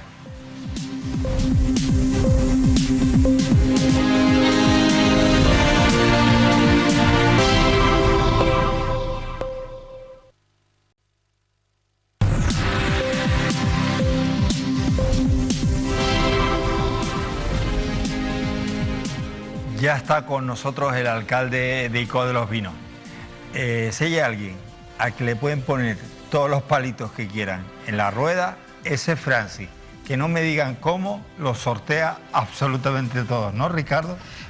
Yo creo que es estando permanentemente planificando planes B y C y D. Por lo poquito que lo conozco, insisto, que he tenido la ocasión de hacerle entrevistas y de planificar cosas que, bueno, pues transmitimos a través de Mírame y tal, está permanentemente, y si esto pasa, y si mi pueblo tiene este problema, pues tengo esta salida. Pero después, Lidia, yo no lo conocía, pero está permanentemente así. Te lo digo porque nosotros, y ahora le doy la bienvenida, nosotros lo hemos sufrido en el buen sentido de la palabra, que Francis te cuenta en una entrevista que el drago por dentro está vacío y que te lo va a enseñar, y el tipo te levanta de la silla, te lleva a ver el drago. Así fue. Y de ahí surge que a lo mejor después viene, te está explicando esa especie de centro que hay junto al drago para la investigación, para, bueno, no sé, de visitantes, el centro de visitantes, y al final terminas haciendo un programa del centro de visitantes. Sí. Pero bueno, para un poco, ¿no? Pues está así todo el día. Bueno, quiero decir, todo el día. Cada vez que me tropiezo con él, que yo que sé, media docena de veces el año pasado, siempre es así, el run run, y la pasión, y el 1000 proyectos, y el No Va Más fue, no sé si ustedes, imagino lo vieron a través de Mírame Televisión, yo lo vi a través de nuestra tele, fue la cabalgata. Sí. O sea, no había cabalgata, no se podían celebrar cabalgatas. Cuando a mí me dijo, de hecho, teníamos previsto transmitir la cabalgata del municipio de Santiago del Teide, sí, y de buenas a primeras se nos cayó, nos quedamos, lo veíamos venir, nos quedamos sin cabalgata. Y ya Francis tenía preparada la cabalgata de Icod de hacía, pues no sé cuánto tiempo atrás, pero es que cuando luego tuvimos la oportunidad de verla en pantalla, dijimos, pero bueno, si es que además el alcalde ha disfrutado como un chiquillo, como si ese día fuera él el que se iba a encontrar a los Reyes por la mañana, ¿no? Alcalde, buenas noches. Buenas noches. Bienvenido. Buenas noches para todos. Oye, lo que te quería transmitir con esto es que se te nota ilusionado. Tendrás obstáculos, dificultades, como no todo en la vida, fácil, ¿no? Pero se te nota con ganas de trabajar. Trabajando con ganas. Me siento afortunado, privilegiado. El hecho de ser alcalde de tu pueblo, no hay nada más bonito, ¿no? Es un honor, es un privilegio, y creo que hay que aprovecharlo con las dificultades del momento y sorteando los obstáculos. Bueno, en definitiva, como dice ahora la campaña que hemos sacado por el Día de los Enamorados, enamórate, enamorados por Icod de los Vinos, enamorados por Icod. O sea que, bueno, agradezco el detalle, el que me vean así, con ganas. Intento humildemente hacerlo lo mejor que puedo. Lo vivo con mucha pasión, ilusión, es verdad, pero bueno, feliz. Son momentos muy complicados, difíciles, que nos gustaría que las cosas fueran distintas, muy distintas, que no hubiera padecimientos, que que pudiéramos haber avanzado mucho más, pero es verdad que es una época muy, muy difícil para todos los que están en las administraciones, ¿no? Gobiernos, oposición, todos los que estamos, para la sociedad en general. Así que, bueno, me encanta que les haya gustado la cabalgata, porque tenía una pinita ahí clavada respecto que hacíamos buenas pero siempre la cabalgata no y bueno, sí es verdad que este año te la marcaste. Bueno, no lo ya sé. Manténla así. Creo que fue digna. Contamos con la colaboración de Leo, una persona que sabe hacer bien las cosas. Lo diseñamos. Yo recuerdo me estaba poniendo, creo que la segunda vacuna fue por junio del 2021. Ya teníamos claro cómo íbamos a hacer la cabalgata, recorrer todos los barrios. Dicó desde hora temprana para poder hacerlo despacito y no cometer el error del año anterior, que fue un momento distinto, que había una tormenta anunciada, queríamos entrar a las 6 antes entonces empezamos más tarde porque no sabíamos y bueno, la gente quiere que los reyes se paren, que saluden, entonces bueno, este año más o menos salió mejor y hicimos una cabalgata pues más... con más parafernalia, última hora desde La Mancha a las 9 de la noche y bueno, más o menos fue bien, con algunos detalles que hay que mejorar. Todo el mundo quiere que las carrozas lleguen a todos los barrios, es complicado, ¿no? Llegar a todos los sitios porque la orografía y las calles de los Vinos son complicadas, ¿no? Pero bueno, contento, me fui contento a casa esa noche. Para mí la noche de Reyes es muy especial, vivo el Día de Reyes con mucha ilusión, me encanta eso de los Reyes Magos. ¿Pero por ti o por tus hijos? Bueno, por mis hijas, por mi familia y por mí también, que es una noche bonita, yo por lo menos siempre la he vivido con... ¿Cuánto mides? 1,85 más o menos, creo. Eres un leño, ¿no? Eres un leño, ¿no? No sé, bueno, tengo alto. Mi peso y tal. Te dedicabas al baloncesto, ¿no? Jugué, me gustaban todos los deportes, me gusta, cuando veo una pelota me gusta juguetear con ella y se me daba, yo creo que los deportes, los que practiqué, varios, desde ping-pong, baloncesto, fútbol, jugaba mucho al fútbol, me gustaba desde pequeño una obsesión al fútbol, pero mi padre no quería que jugara al fútbol, porque él había tenido una lesión muy, muy importante, con 18 años, se le truncó un parte de la vida, no pudo seguir estudiando y tal, porque le dieron un golpe en la cabeza, un rodillazo, era portero, en el Peñón, en el puerto, y estuvo en aquella época un mes en coma, ¿no? Entonces tenía que jugar, incluso de portero me nacía, por eso los genes, luego ya jugué para adelante, como decíamos los chicos, pero luego ya me decanté finalmente por el baloncesto, aunque jugaba a todo, pero finalmente la tradición familiar por parte materna también me llevó a jugar al baloncesto, y luego ya pues a ser presidente del Hércules, ¿no? Que también fue un honor. Bueno, alcalde, me había dicho Lidia, dice, hoy Francis viene a hablar de presupuesto. Sabes que hablar de presupuesto es muy importante, pero al vecino eso se le escapa. Yo te voy a pedir, Francis, que de manera muy sencilla nos ayudes a todos los vecinos a saber cómo son los presupuestos de este año de tu municipio. Bueno, yo creo que es un presupuesto con unas cifras históricas, ¿no? Pasamos a tener 25 millones de euros de presupuesto para una población de 24.000 habitantes. Un presupuesto que crece en torno a un 8%, estamos hablando de 1,8 millones de euros de más respecto al anterior, que tiene una subida en el área social importante, que estamos en torno a 3,3 millones de euros en el área social, que también se siguen incrementando las ayudas sociales en 80.000 euros y si es necesario a través de la incorporación de remanente lo haremos. Está en estos términos porque ya en el presupuesto anterior hubo un buen ajuste, una subida, fruto de o como consecuencia de la situación que hemos sufrido de pandemia. El área también importante de nosotros, por aquello de la política de las personas que debe ser prioritario, el área de educación, cultura y deportes también está en torno a los 3,4 millones de euros. Una subida importante ahí de 20 y pico %, precisamente porque entendemos que la política tiene que ser dirigida hacia las personas. Pero también con un componente, con la política de personas y con una subida también, por ejemplo, en las subvenciones nominativas, deportivas, culturales, asociaciones sin ánimo de lucro, que estamos hablando de 300.000 euros. Y luego la política de inversión, para dar continuidad a lo que iniciamos en periodo de pandemia en el 2020, pues también 2,8 millones de euros a través de una operación bancaria para ajustar bien el presupuesto, que se suma a, creo que hay una bolsa de financiación de inversiones importante, ¿no? Que haya actuaciones en el área pública para conseguir cosas en infraestructuras, déficits que tiene ICO de los Vinos, sobre todo el área educativa, el área deportiva. Esos 2,8 millones de euros, que es un incremento importante respecto a la inversión anterior, se suma a el presupuesto del año pasado, que tiene una operación bancaria de soporte y que se está ejecutando. No vino determinado, la estrategia fue así, lo vinculamos a una operación bancaria para no vernos limitados por el ejercicio económico, ¿no? Con lo que, sumado a los 2,5 millones del 2021 que está en fase de ejecución, más la incorporación de remanente de tesorería, que fue de 2,6 millones de euros, más los 2,8 millones de ahora, estamos hablando, y una segunda incorporación de remanente, estamos hablando de una bolsa que hemos creado en torno a 8.600.000 euros, que para un ayuntamiento de ICO de los Vinos, sabiendo que nos estamos quedando solos, porque no se nos está ayudando mucho, salvo algunos pequeños detalles por parte de las administraciones supramunicipales, hemos creado ahí una bolsa para sacar adelante algunos de los compromisos que adquirimos con la ciudadanía, ¿no? Nos hubiera gustado más que hubiera más apoyo institucional, supramunicipal, pero nos hemos lanzado la manta a la cabeza y hemos tirado para adelante.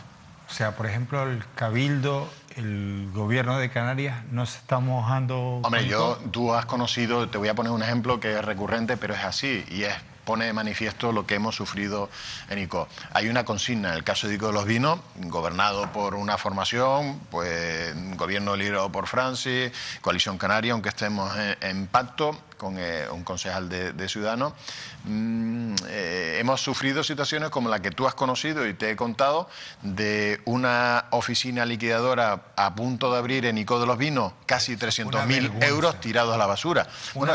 Pero esa es la consigna, ¿no? Entonces, bueno, la inversión del Cabildo está siendo muy discrecional. Creo que es un error haber abandonado la senda que venía de tiempos atrás, no de un gobierno solo de Coalición Canaria, cogobierno con el Partido Socialista. Se había diseñado una planificación económica, el MEDI, en presidencia de Carlos Alonso, utilizando los dineros del FEDECAN, que son dineros públicos que eran de los ayuntamientos, ¿no? Y que se entendió en el tiempo de Fernando Clavijo que se podía distribuir a través de los cabildos, ¿no? Pero era dinero dirigido hacia los ayuntamientos, ¿no? Creo que es un error haber roto esa línea de que estaba planificada, diseñada, en la que tenían participación con luz y taquígrafo, con debate, todos los ayuntamientos de la isla, en el caso de Tenerife, ¿no? Bueno, es una forma de entender lo distinto. Yo no, bueno, se lo he dicho al presidente del Cabildo, con el que, bueno, al que conozco y que fui compañero cuando coincidimos en el tiempo anterior en la FECAM. Él, que ha sido municipalista, creo que es un error abandonar un poco la línea de planificación conocida, debatida con los alcaldes de los distintos municipios que llevaba el Cabildo, ¿no? Alcalde, una cosa que a mí me llama la atención es que estamos a día 1 me decía, claro, yo... Queda que hablar, pero desde luego ha sido bastante clarificador. A mí una cosa que me llama la atención es que estamos a 1 de febrero y ya tenemos presupuestos 2022 para ICO, o sea, es una fecha muy rápida. Se aprobó anoche, el 31 de enero. Me hubiera gustado que hubiera sido en diciembre. Es verdad que la tradición en ICO no ha sido de aprobar los presupuestos al inicio de año, ¿no? La dinámica no ha sido... Lo hemos hecho en el 2021, es verdad que se aprobó al inicio del año también. Este año, pues, un poquitín antes, al inicio del año. Vamos mejor, pero no tenemos que cesar porque tenemos que conseguir que estos presupuestos se aprueben en diciembre. Es fundamental para que luego se puedan ejecutar. Pero es verdad que contento, satisfecho, porque nos colocamos en el vagón de los que aprueban los presupuestos al inicio del año. Y creo que en este año, un año muy complejo, no hay muchos ayuntamientos de Canarias que hayan aprobado. En el caso de Tenerife sé, pues que, bueno, cercano, ¿no? La Rotava, pues los Ralejos, que tiene una estructura administrativa y que van funcionando bien, lo han aprobado, ¿no? Bueno, para nosotros es un orgullo poder... Espadas, ¿no? Estás hablando ahí. La verdad que yo estaba pensando en 3 primeros espadas y estás tú, Francisco Linares y Manuel Domínguez, ¿no? Sí, con gente con experiencia en la administración. Tienen experiencia. Él es su primer mandato, pero sabe mucho. Son fundamentales. Sí, Francis. Es distinta la estructura que puedan tener la Orotava los relevos respecto al ICO, que ahí hay mucho que trabajar, es necesario tiempo para tener una administración que sea potente y que pueda dar respuesta a nuestros vecinos, ¿no? Y también es distinto el ámbito político, y por eso te quería preguntar, tu gobierno se fundamenta, se basa o lo posibilita un pacto de gobierno con otro concejal de otra formación, pero yo quería saber, el pleno fue ayer, cómo ha digerido el pleno en su conjunto un aumento de casi 2 millones de euros, un aumento en todas las partidas.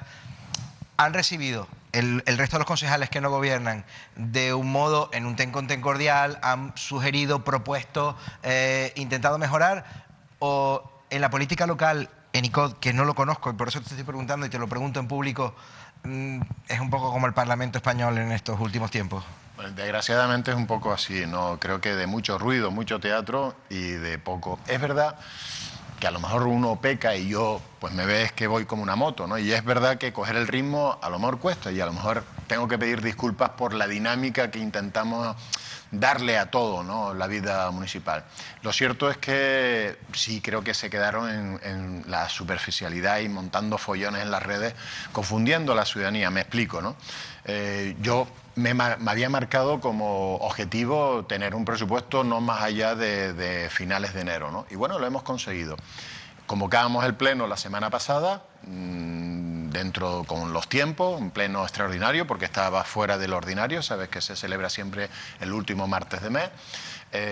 Bueno, lo señalamos para el viernes, desde el martes, habían pues unos días de análisis, documentación que ya se empezó a conocer con la convocatoria y celebración de los consejos de administraciones de las empresas públicas, de los presupuestos que se aprobaron el 17 de diciembre del 2021, que el Consejo Rector del Organismo Autónomo de Urbanismo fue el 14 de enero, por lo tanto había una documentación que ya se conocía.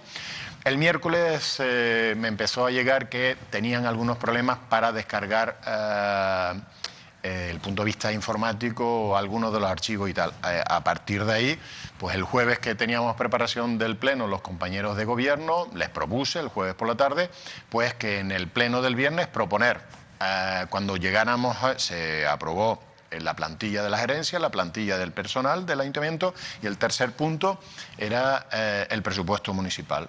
Bueno, les anuncié al inicio del debate, al inicio del pleno, por cortesía, que en el punto tercero íbamos a proponer, yo mismo iba a proponer, dejar el expediente sobre la mesa y convocar un pleno para que tuvieran más tiempo para estudiarlo y demás, y convocarlo el lunes, pero no más allá del lunes porque entendíamos que con la información que tenía, presupuesto que es una base de presupuestos anteriores, con un listado de subvenciones nominativas que ya se sabían y estaban y se podían explicar, con bueno, un anexo de inversiones que también estaba claro.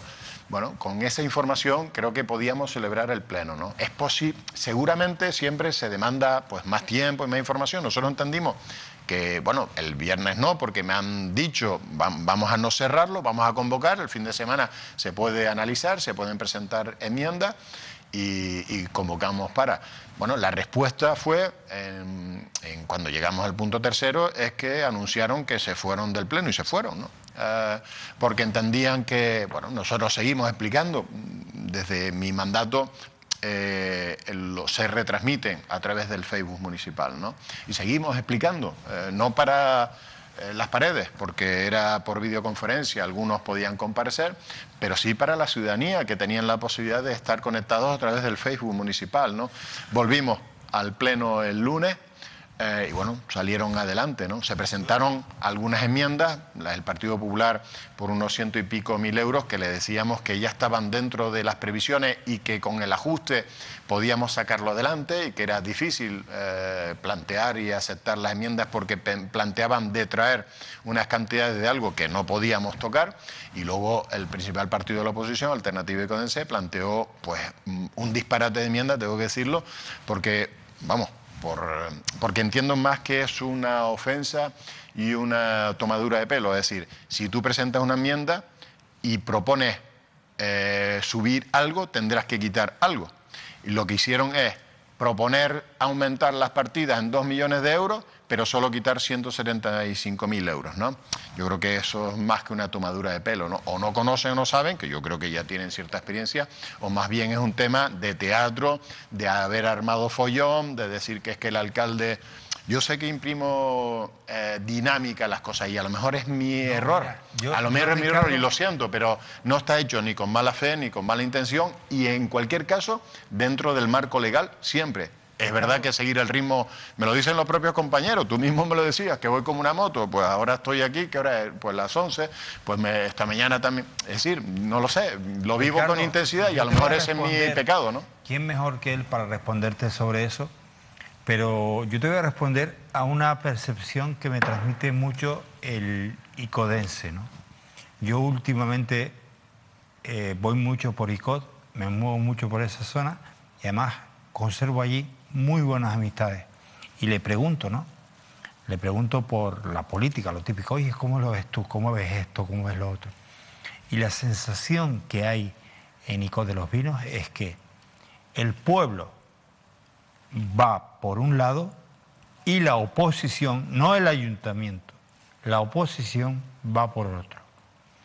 En temas como la playa de San Marcos, en temas como esa oficina que se perdió una oportunidad histórica, todo el mundo detrás de tener una oficina de tributos y van y se cargan con la inversión hecha, van y se la cargan porque era una cuestión política. Entonces, Ricardo, es una pena que en Icod de los Vinos la oposición esté exclusivamente para no hacer oposición, sino montar el circo. Eso es lo que a mí me dicen, no es una opinión, yo no opino eso. Yo transmito que los vecinos de Icod de los Vinos opinan que el pueblo avanza, camina por un lado, porque al final que se aprueben unos presupuestos de esta magnitud es un avance, y que la oposición está a su bola a presentar propuestas ridículas que ellos saben además que no se pueden llevar a cabo, pero que les encanta liarla. Esa misma actitud, sin comértelo ni bebértelo, de levantarte del salón de pleno para montar el circo, para montar el show, sin que eso al final tuviera ninguna trascendencia, que no la ha tenido, fueron unos ridículos lo que lo hicieron. Porque es ahí donde tú te tienes que quedar para demostrar que estás en desacuerdo y que esto no te gusta. ¿Qué hicieron? Ah, me voy, como un chiquillo chico. Y no se están dando cuenta que la gente ya los tiene calados. La gente sabe perfectamente quiénes son y qué es lo que están haciendo. Esa misma gente que ya les vendió, los dejó vendidos con la oficina de tributos y saben que los quieren dejar vendidos con la playa de San Marcos. Bueno, y con tantas cosas, es que inventan cosas, y perdonen que hable con tanta pasión, pero es que lo de la oposición en Icod de los Vinos clama al cielo. A mí me da igual si Francis es alcalde dentro de 2 años, le importará a él o a los vecinos, pero desde luego creo que se hace un mal trabajo en una situación tan crítica como esta, como ha sido la de la pandemia, y la oposición ha perdido una oportunidad maravillosa de colaborar, de trabajar en conjunto para dedicarse a ser el payaso. Insisto, no es opinión, es lo que opinan los vecinos, mis vecinos, gente a la que conozco de Icod de los Vinos. Manuel, ¿me dejas hacerle una última pregunta? ¿Sí? El alcalde ha desmenuzado de modo gráfico y muy resumido cuál es el presupuesto. Seguro que hablaremos sobre eso en cualquier otra de las entrevistas que le vamos a hacer, pero ya a las 11 de la noche voy a hacer una pregunta que te prometo que no le va a gustar. Y además no se la espera, te lo prometo. Les doy mi palabra de honor que no le va a gustar y no se la espera. Y que tengo curiosidad por saber de él, porque es alguien que me despierta a mí mucha curiosidad, eso sí lo saber. Francis, ¿le podrías explicar a los espectadores del resto de Canarias qué son las pirámides de Icod de los Vinos y qué crees que significan y de dónde crees que vienen? Bueno, de hecho el otro día hay un chico que está viviendo... ¿Qué son? Bueno, hay un chico que está viviendo... Bueno, hay muchas... junto a las casas. Hay gente que lo tiene estudiado. Sí. El otro día precisamente... Que sí, en serio, no se lo cree. Mira, de verdad que Manolo no se lo cree. ¿El qué? Que son las pirámides de... Están vacilando.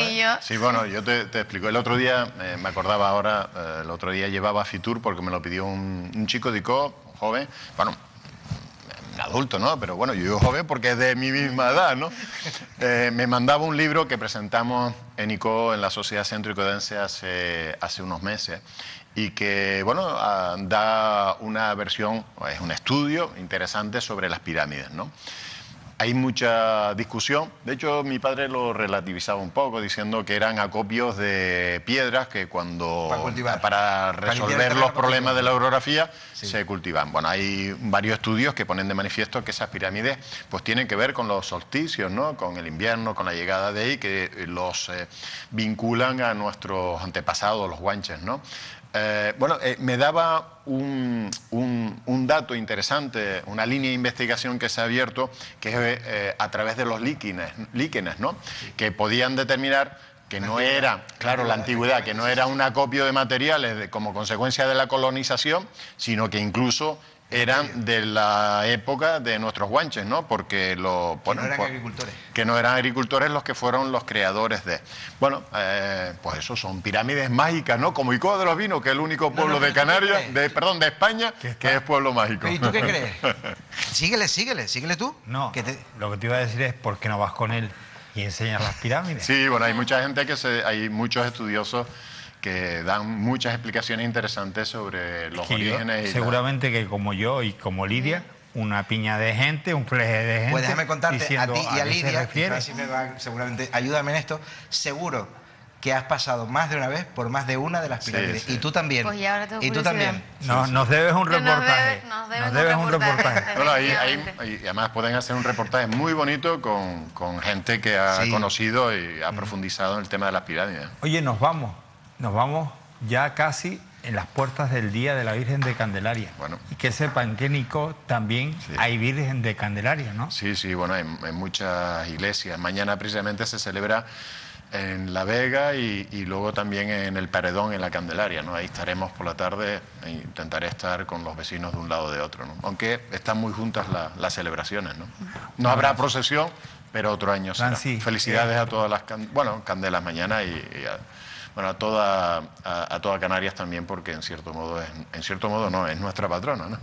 Francis, de verdad, gracias por estar con nosotros y sobre todo felicidades, mucho ánimo y que la ilusión no decaiga. Nada, un placer. Pues miren, hemos empezado con un buen invitado, el amigo Parrilla, hemos terminado también con un magnífico invitado, amigo de esta casa, Francis, el alcalde de ICO de los Vinos. Y ahora continúen con la programación de Mírame en Televisión. Y no olviden que mañana transmitimos para todo el archipiélago la misa del Día de la Virgen. Adiós.